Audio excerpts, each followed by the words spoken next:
We begin tonight with the relentless Russian bombardment of Ukraine.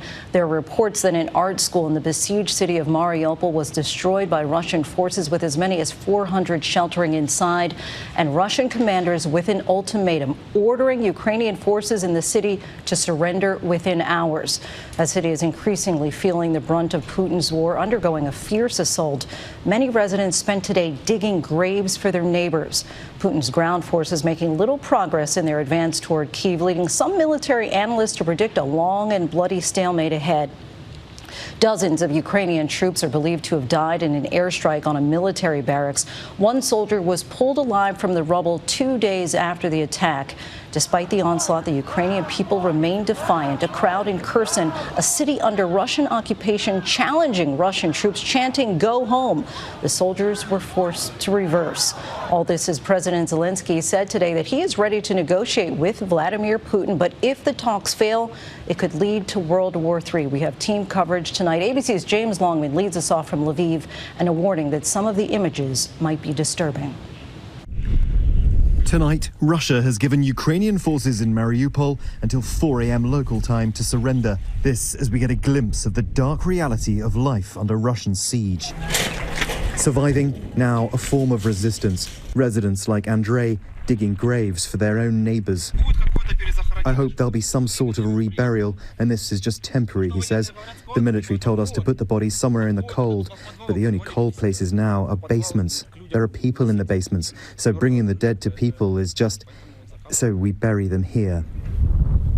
President Zelensky calling Russia's actions there a terror that will be remembered for centuries to come. And tonight, reports of yet another attack on civilians, a school targeted this time, where 400 people were sheltering. Much of the city in ruins, as many as 300,000 believed to be trapped. Some in Mariupol wondering just how much longer they'll have essentials like food and firewood. University librarian Irina says, "We've been in a basement for 11 days. This is the 25th day of war. We've been counting every one of them. We hope for the best, to live as humans." Alexander and his family escaping to Lviv,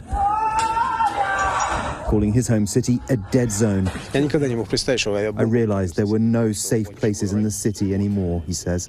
And there are disturbing reports from local officials accusing Russian forces of forcibly deporting residents to Russia. Moscow claiming some Ukrainians are fleeing to Russia of their own free will. But in the face of such devastating force, there aren't many choices here.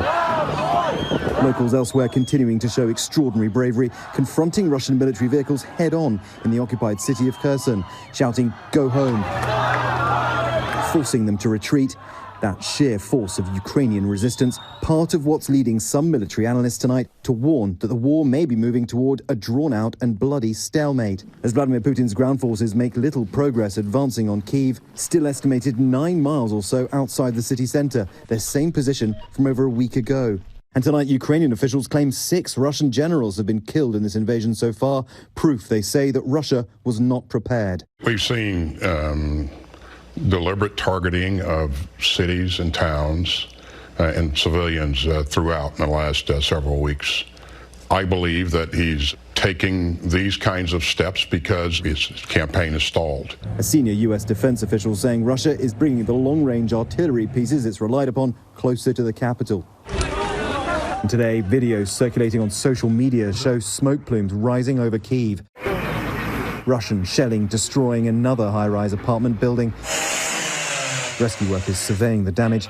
No one was killed, although 5 were injured. This woman, Irina, saying she doesn't know whether to stay or to leave. When your home is hit, when your windows are blown out, you're left without a place to live. You don't know how to go on living. And tonight, Volodymyr Zelensky, in an interview with CNN, pushing urgently for peace. His country is already suffering unimaginable loss. The president with a warning of what the world stands to lose. So I think that we have to use any format, any chance in order to have a possibility of negotiating, the possibility of talking to Putin. But if these attempts fail, that would mean that this is a third world war.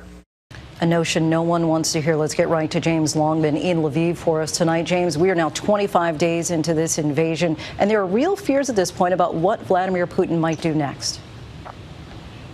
Yeah, that's right, Lindsay. There are indications that this first stage of Russia's ground invasion has stalled, but this is part of a more conventional operation. Russia has all kinds of unconventional tactics at its disposal. Chemical weapons, which it used indiscriminately in Syria, are still very much a frightening possibility. The danger is that the current status quo is starting to look like a failure for Vladimir Putin. There's a sense we're approaching a fork in the road. One path leads to peace, the other to escalation.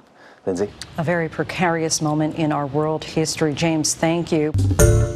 Hi, everyone. George Stephanopoulos here. Thanks for checking out the ABC News YouTube channel. If you'd like to get more videos, show highlights, and watch live event coverage, click on the right over here to subscribe to our channel. And don't forget to download the ABC News app for breaking news alerts. Thanks for watching.